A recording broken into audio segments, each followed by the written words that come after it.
یعنی آپ سوچ سکتے ہیں کہ ذوالفقار علی بھٹو نے قومی اسمبلی کے الیکشن کروائے ہیں اور اس پر دھاندلی کا الزام لگا ہے۔ 3 دن کے بعد صوبائی اسمبلی کے الیکشن سے پورے ملک نے یہ ثابت کیا کہ ہم تمہاری جمہوریت کو نہیں مانتے۔ اتنا بڑا بائیکاٹ پاکستان کی تاریخ میں کبھی نہیں ہوا۔ 1% اور 2% ٹرن آؤٹ، یہ تاریخ کا بہت بڑا فیصلہ تھا۔ لیکن ذوالفقار علی بھٹو چونکہ اقتدار کے نشے میں بدمست تھے، اس لیے انہوں نے کہا کہ میں اقتدار کو نہیں دوں گا۔ دوسرا، خود ذوالفقار علی بھٹو کا جو ٹوٹل پیریڈ ہے، اس پیریڈ کے اندر کبھی یہ سوال کسی نے پوچھا غوث بخش بزنجو سے، جس کو غداری کے مقدمے کے اندر حیدرآباد جیل میں رکھا گیا تھا، خان عبدالعلی علی خان سے، عطا اللہ مینگر آج بھی زندہ ہے، جس کا بیٹا ذوالفقار علی بھٹو کے دوران آپریشن میں مسنگ ہو گیا تھا، آج تک اس کی لاش نہیں ملی اس کو۔ ٹھیک، وہ لوگ حبیب جالب پہ سب لوگوں نے مقدمات بنائے ہوں گے، لیکن غداری کا مقدمہ ذوالفقار علی بھٹو نے بنایا تھا اس کے خلاف۔ ٹھیک، اس کے بعد اس پورے عرصے کے اندر ابھی آپ دیکھ رہے تھے نیشنلائزیشن جو ہوئی جی، اس ملک کا پورا پروسیس جو ہے اس نے ریورٹ کیا، ترقی کا سارا کچھ یہ نیشنلائز، اور کمال کی بات ہے کہ اس کی اپنی بیٹی نے آ کے ڈی نیشنلائز کیا، یعنی اس کا جو تھوکا ہوا بیٹی نے آ کے چاہتا۔ شہید۔ ہاں، اس کے بعد اگلی صورتحال دیکھیں کہ سارے عرصے کے اندر اس کو یہاں تک پوری پسند تھا کہ وہ جو دو اس کے مخالف گورنمنٹس تھیں وہ آ کے ان کو وہ صحیح طرح کام کریں۔ پشاور کی جو گورنمنٹ تھی وہ تو نصیفہ دے دیا، بلوچستان کی گورنمنٹ عطا اللہ مینگل کی اس نے ختم کر دی، اور وہاں پر تقریباً بلوچوں کا مطلب پہلا میجر جو بلوچ آپریشن ہوا ہے وہ ذوالفقار علی بھٹو کے بارے میں، اور ٹکا خان کو وہاں لگایا گیا، اور ٹکا خان کو بعد میں پیپلز پارٹی کا سیکرٹری جنرل انہوں نے بنایا تھا، کسی فوجی نے نہیں بنایا تھا۔ صحیح۔ ٹکا خان کو پنجاب کا گورنر انہوں نے بنایا تھا، اور ٹکا خان وہی ٹکا خان ہے کہ جس نے ایسٹ پاکستان میں جا کے کہا تھا کہ مجھے زمین چاہیے، مجھے جتنے بندے ہیں مارنے ہیں مار دو۔ ٹکا خان وقت انچارج افتی، ان 2 آپریشن ہے ٹکا خان کے سر کے اوپر، ایک ایسٹ پاکستان کا اور ایک اس کا۔ اچھا، کیا آپ ضیاء الحق کا دیکھیں، ضیاء الحق کا مارشل لا جو ہے جی اس وقت جینونلی کوئی اور راستہ ہی نہیں تھا، یہ بھٹو نے ایک مارشل لا لگایا تھا، اونلی آپشن لیفٹ، آپ یہ سمجھتے ہیں؟ آپ کے ہاں قتل و غارت شروع ہو چکا ہوا تھا۔ یہ رتن سینما کے اس جلوس میں میں خود تھا موجود، مجھے یاد ہے اچھی طرح کہ رتن سینما پیپل پارٹی کے 3-4 لوگ اوپر چڑھے تھے اور انہوں نے وہاں سے فائر کیا تھا۔ رتن سینما لاہور کا، جہاں سے لوگ اٹھے تھے پورے کا پورا جلوس اوپر چڑھا تھا، اوپر جا کے اس بندوں کو انہوں نے پکڑا تھا اور اوپر سے ماشاءاللہ لگ گیا۔ یہ بتائیے کیا ذوالفقار علی بھٹو کی پھانسی عدالتی قتل ہے؟ آپ کیا سمجھتے ہیں؟ دیکھیں، میں عدالت کا فیصلہ ہے، میں اس لیے کمنٹ نہیں کروں گا۔ اچھا، فیصلے کے اوپر تو کر سکتے ہیں۔ میں بتاؤں ہم نے اس کو پولیٹیسائز کیا ہے۔ محمد احمد خان کی پولیس کے باپ کی یا محمد احمد خان کی جب احمد صاحب کسری کو پولیس کے ساتھ کوئی دشمنی تھی کہ اس کو قتل کرتے جا کے انہوں نے پولیس کی بھینس کھولی ہوئی تھی، کس نے قتل کیا تھا اس کو، کس کے آرڈر پہ ہوا تھا؟ ہمارے ہاں تصور ہے، اور جی وزیر اعظم کو کیا پتا ہے کہ پولیس والا جا کے قتل کرتا ہے؟ لیکن آپ پولیس والے سے پوچھیں تو وہ کہتا ہے مجھے تو اوپر سے آرڈر آئے ہیں، کہیں نہ کہیں سے تو آرڈر آئے ہیں نا۔ محمود مسعود جب بنا ہے اس کا ٹیکنیکل بنیادوں پہ کہتے ہیں نا اس کو رو نہیں کیا جا سکتا۔ آخری جب کہا جاتا ہے نسیم حسن شاہ کی وٹنس کے طور پہ کہا جاتا ہے کہ نسیم حسن کہا گیا تھا کہ مجھ سے کہا گیا تھا کہ وہ ایک کمپرومائز کر لو، اس کو آپ پھانسی کی بجائے عمر قید میں بدل دو، ٹھیک۔ لیکن میرا اللہ تو یہ کہتا ہے کہ جو جتنا بڑے عہدے پہ بیٹھ کے جتنا جرم کرتا ہے اس سے زیادہ سزا ہونی چاہیے۔ یہ کس نے کہا تھا کہ قبر ایک ہے اور مردے 2 ہیں؟ یہ ولی خان نے کہا تھا۔ اچھا، یہ ضیاء الحق کو خراب پھر سیاستدانوں نے کیا۔ اچھا، وہ الیکشن کرانے کے چکر میں تھا، اس کو شروع میں ٹھیک تھا۔ جس وقت ذوالفقار علی بھٹو کو اس نے رہا کیا ہے، اس نے یہاں اس جلسے میں موجود تھا، اس جلسے کے اندر گول باغ میں جلسہ تھا، اسی جلسے میں اس نے وہ فقرہ بولا تھا مشہور کہ میں پیتا ہوں، غریبوں کا خون نہیں پیتا، تھوڑی سی پیتا ہوں، جب تھک جاتا ہوں تو پیتا ہوں، یہ اس کا مشہور فقرہ ہوتا، بڑا شور چر مچا تھا اس کا، اور اس کے بعد جلسہ کافی بڑا ہو گیا تھا۔ تو بھٹو ایک سیکٹ کا پاپولر لیڈر تو تھا، ٹھیک۔ تو اس پہ اس نے کہا، ولی خان نے کہا جاتا ہے کہ ولی خان نے اس کا دیکھو ضیاء الحق صاحب احتساب کراؤ، قبر ایک ہے، مردے 2 ہیں، یا آپ پہ لیٹو گے یا ذوالفقار علی بھٹو لیٹے گا۔ اچھا، جس طرح بھی ہوا، چلو آل رائٹ، آپ نے کورٹ کے پروسیس میں گئے، جو بھی گئے نہ مانے، لیکن میں اس پہ ایک مثال ہمارے ایک بزرگ دیا کرتے ہیں کہ گجرات میں ہمارے ہاں ایک صاحب تھے, وہ بھینسیں چوری کیا کرتے تھے, اور کرتے کرتے بہت بڑا ڈاکو بن گیا, لوگوں کو بھی قتل کرنا شروع کر دیا. اچھا. اچانک ایک جرم کے اندر اس کو پھانسی کی سزا ہو گئی, اور پھانسی جو ہے وہ اس کو سپریم کورٹ نے بھی پھانسی دے دی. رحم کی اپیل کی ہوئی تھی, تو اس نے اپنے کہا کہ گجرات میں کوئی بزرگ ہیں وہاں پر نہر چناب کے کنارے بیٹھتے ہیں, ان سے دعا کروا دیں. وہ دعا کروانے جب ماں گئی ہے, اور اس سے ماں سے کہا دیکھو ماں قتل بہت کیے ہوں گے, یہ قتل میں نے نہیں کیا. وہ جب وہاں گئی ماں سے دعا کروانے کے, درست دعا کروانے کے, تو بزرگ نے نیچے دیکھا اور اپنے استغراق میں جا کے کہتے ہیں اسے کہہ دو کہ وہ جو بچی ہوتی ہے, بھینس کی بچی, جی جی جی جی جی, وہ معاف نہیں کر رہی. ہاں یہ آپ نے پہلے بھی سنایا تھا. بالکل بالکل. اب وہ واپس آ گئی. اس نے کہا تم اس نے کہا تمہارا بیٹا پھانسی لگ گیا. اس نے کہا وجہ کیا؟ اس نے کہا میں ایک جگہ سے بھینس چوری کی ہم نے, اور بھینس چوری کرے تو اس کے ساتھ اس کی چھوٹا بچی تھی چھوٹی سی, تو بھینس اس چل رہی تھی, وہ رک جاتی تھی, پیچھے مڑ کے دیکھتی تھی, ساتھ لے کے چلتی تھی. اچانک گاؤں والے پیچھے آ گئے, ہم نے کہا یہ تو ہم پکڑ لیں گے. کہتا ہم نے اس بچی پہ فائر کیا, اور بھینس ایک دفعہ سے آسمان کو دیکھا ہے اور چل پڑا. آہ لگ گئی. جی. خواجہ سعد رفیق سے پوچھو اس کے باپ کو کس نے قتل کیا تھا. اس کے لاہور شہر میں گلدشن پھرتے تھے. ڈاکٹر نصیر احمد شہید انتہائی درویش آدمی ڈیرہ غازی کا, اس سے پوچھو کس نے قتل کیا. میں اس ایس پی کو جانتا ہوں, ہمارے ساتھ ڈی آئی جی ہوتا تھا. وہ کہا کرتا تھا کہ مجھ سے بڑا ظلم ہے, روتا ہوتا تھا راتوں راتوں کے اندر کہ میں نے ذوالفقار علی بھٹو کی وہاں پہ کرا کے دیا یہاں پہ. لیکن وہ یہ لوگ سامنے نہیں آتے لوگوں کے سامنے. سمد خان اچکزئی کو کس نے شہید کیا؟ پھر اپنے لوگوں کے ساتھ یہ کھر کو بلائیں, سچ بولے. اس کے سارے ساتھیوں کو اٹھا کے سب سے پہلے مسنگ پرسن جو تھے ذوالفقار علی بھٹو نے شروع کیے تھے, افتخار تاری اور وہ ایک اور ہوتے تھے, ان کو دلائی کیمپ میں لے کے گئے تھے. جب ختم ہو دلائی کیمپ باہر مصطفیٰ کھر کے جلسے میں یہی جلسہ, یہی اس کے گھر میں سانپ چھوڑے گئے تھے اس کے جلسے کے اندر. ٹھیک, تو اس کے باوجود کوئی اور راستہ رہ ہی نہیں گیا تھا. اور سوالات بہت ہیں, وقت ہمارے پاس مختصر ہے, پوچھنے ضروری ہیں. آپ اس مارشل لاء کو, ضیاء الحق کے دور کے مارشل لاء کو جسٹیفائی کر رہے ہیں. مجھے یہ بتائیں ضیاء الحق کی افغان جنگ نے کیا پاکستان کو تباہ نہیں کیا؟ ضیاء الحق کے علاوہ کون تھا؟ کیا بے نظیر ہوتی تو افغان جنگ میں امریکہ کے خلاف کھڑی ہو جاتی؟ مشرف خلاف کھڑا ہوتا؟ کیا نہیں ہوتے؟ نواز شریف خلاف کھڑا ہوتا؟ ابھی کھڑے ہیں. بات تو صحیح ہے آپ کی. جی بابی کھڑے ہیں. بالکل ٹھیک. جو نصیر اللہ بابر کو جا کے کہتے جاؤ طالبان کو جا کے سپورٹ کرو, وہ امریکہ کے خلاف کھڑی ہوتی ہے. یعنی اس معاملے پر بھی ضیاء الحق کے پاس ایک ہی آپشن تھا. ایک اور بات بتاؤں. جی. افغان جنگ, ہم اس زمانے میں ینگ تھے. جی.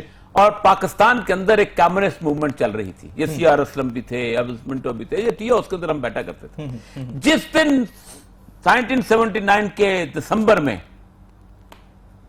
رشین ٹینک افغانستان میں گھسے ہیں, مجھے یاد ہے اچھی طرح کہ لاہور کے شہروں پر سارے کمیونسٹ تھے جو لڈیاں ڈال رہے تھے اور کہتے تمہاری داڑیاں جہاں پیشاب سے موڑ دیں گے, اب دیکھو روس آیا, اب دیکھو کمیونزم آیا, اب تمہاری مسجدیں جہاں پہ تالے لگیں گے, اب یہ ہوگا. یہ کہا کرتے تھے. اچھا. اسی لاہور سے ہم نے ہر جگہ سنا. ہمارا دوست تھا مفتی آفتاب, فوت ہو گیا جب نائلن کا مجسمہ گیا تو فوت ہو گیا. تازیانہ نکالا کرتا تھا, اللہ تعالیٰ اس کے گناہ معاف کرے.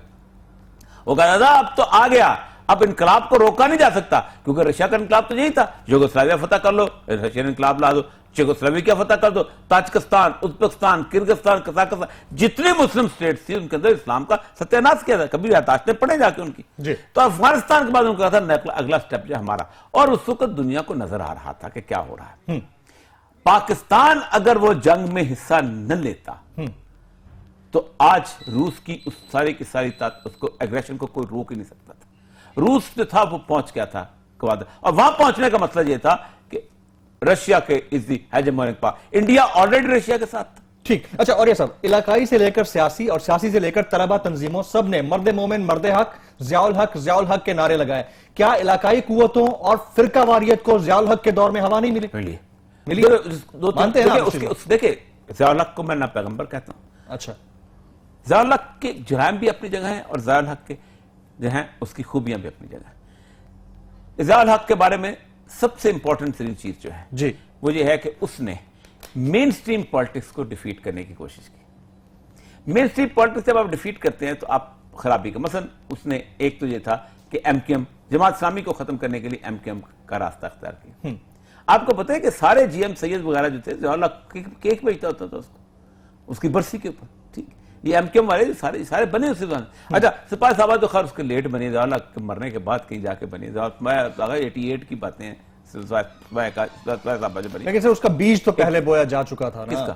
یہ ساری تنظیمیں جتنی بنی ہیں بیج تو بویا جا چکا تھا. نہیں, دو چیزیں تھیں جو مقابر آئی ہیں, انٹرنیشنل حالات دیکھیں. 1979 کا ایرانین ریولوشن جی اپریل کا, اور 1979 دسمبر میں رشیا کی انویژن, یہ دو بڑے بڑے واقعات تھے آپ کے علاقے کے اندر.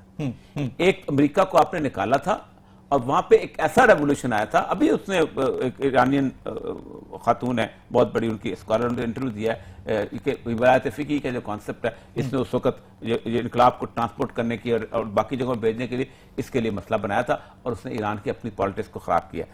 آپ نہ دیکھیں ایک گتھم گتھا ہو گئے تھے, کیونکہ ادھر رشیا چاہتا تھا ہمارا انقلاب بلٹ اپ, ادھر سے یہ چاہتے تھے. یہ تو بعد میں آ کے بنی ہے, سپاہی صحابہ بھی بعد میں بنی ہے. تحریک نفاذ فقہ جعفریہ پہلے بن گئی تھی اور انہوں نے زکوٰۃ کے اس کے اوپر کی. ضیاء الحق کا ایک خرابی سب سے بڑی جو میں سمجھتا ہوں وہ یہ تھی کہ اس نے شریعت لا جو ہے وہ جب لے کے آیا ہے تو شریعت کا قانون جو ہے وہ ایسے لوگوں کے ہاتھ پہ دے دیا, ایسے لوگوں کے ہاتھ میں دے دیا کہ جن پہ خود حد لگتی تھی.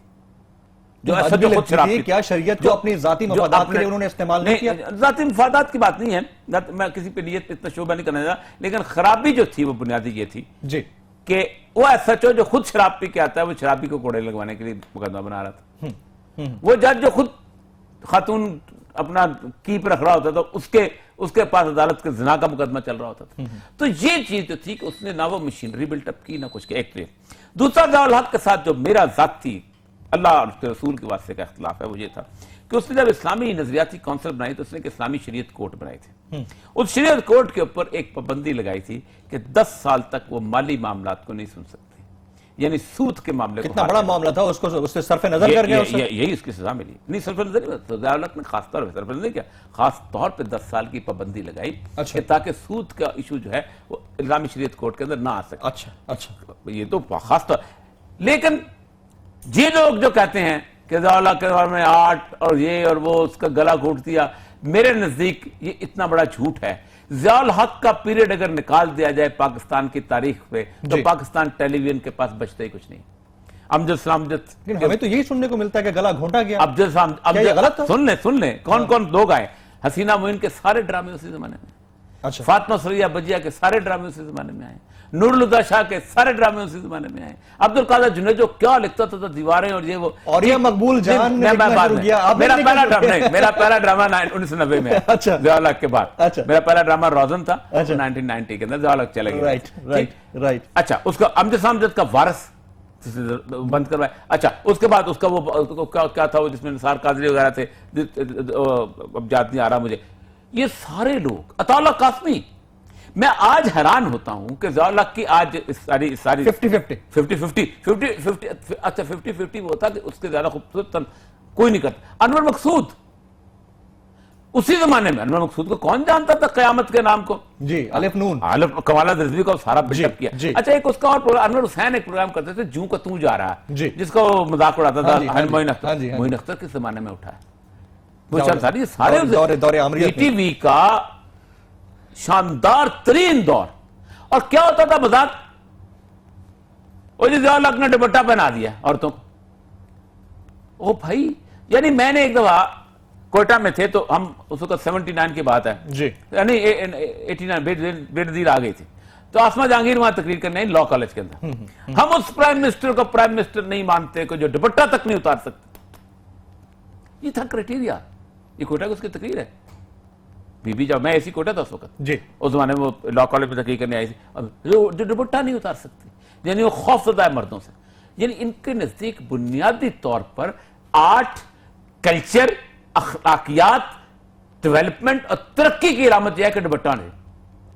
وہ جو مہتاب راشٹری کا جو مہتاب چننا ہوتی تھی اس وقت, یہی بنا تھا, اس نے کہا میں دوپٹہ نہیں, اور ہیرو بنا دیا تھا اس کو. اور یہ کریٹیوٹی پہ کوئی نہیں. اچھا اشفاق احمد, بانو قدسیہ, یہ سارے اسی دور کے لوگ ہیں. میں اکثر کہتا ہوں کہ آج کسی عطا اللہ قاسمی کو بیٹھنا چاہیے, اس زمانے میں تو سارے وہاں ہوتے تھے. احمد ندیم قاسمی صاحب ان کی آج امجد صاحب امجد کو بیٹھنا چاہیے اس حوالے سے. یہ پریزیڈنٹ ہاؤس کے کھانوں میں ان کی تصویریں اور ویڈیوز موجود ہوں گی ان سب. بالکل ٹھیک ہے, تھوڑا آگے چلتے ہیں. اور یہ صاحب اب جس طرح پاکستان پیپلز پارٹی کے جیالے یہ سمجھتے ہیں کہ ذوالفقار علی بھٹو کی پھانسی دور آمریت میں ایک عدالتی قتل تھا, اسی طرح ضیاء الحق بھی تو کسی نہ کسی ہاتھ سے مروائے گئے ہیں. کس نے مروایا؟ دیکھیں ضیاء الحق کا مسئلہ یہ تھا کہ ضیاء الحق میں چونکہ عفان جو ہے نا پورے اس کو پروسیس کو میں نے خود اپنے آنکھوں سے دیکھا ہے بہت قریب سے, کیونکہ میں اس وقت بلوچستان میں تھا, اور یا بلوچستان میں عفان ریفیوجیز آ رہے تھے یا کے پی کے میں آ رہے تھے, پنجاب کو تو پتہ بھی نہیں تھا.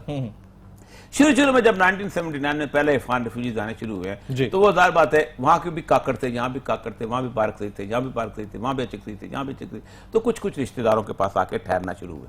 لیکن لوگوں کو پتہ چلتا جا رہا تھا کہ آ رہے ہیں. اس دوران ہوتا یہ تھا کہ ہم جب اسسٹنٹ کمشنر تھے ہم ان کو پکڑتے تھے فارنرز ایکٹ کے تحت. اچھا, فارنرز ایکٹ کے تحت یہ ہوتا ہے کہ یو ہیو ٹو ڈیپورٹ ہم back to the country of origin.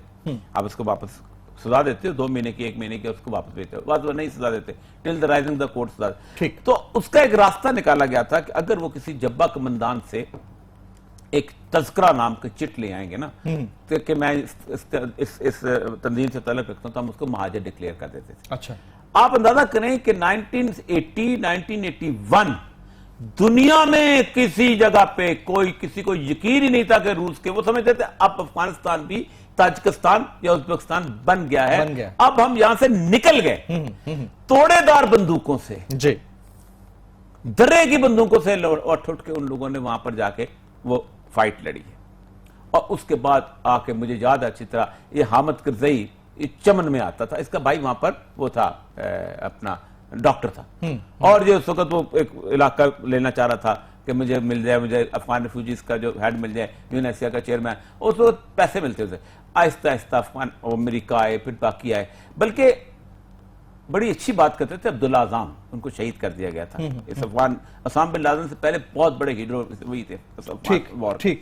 وہ کہتے ہیں جس دن امریکہ کا پیسہ آنا شروع ہوا ہے افغانوں کی نصرت ختم ہو گئی, اللہ نے نصرت چھین لی.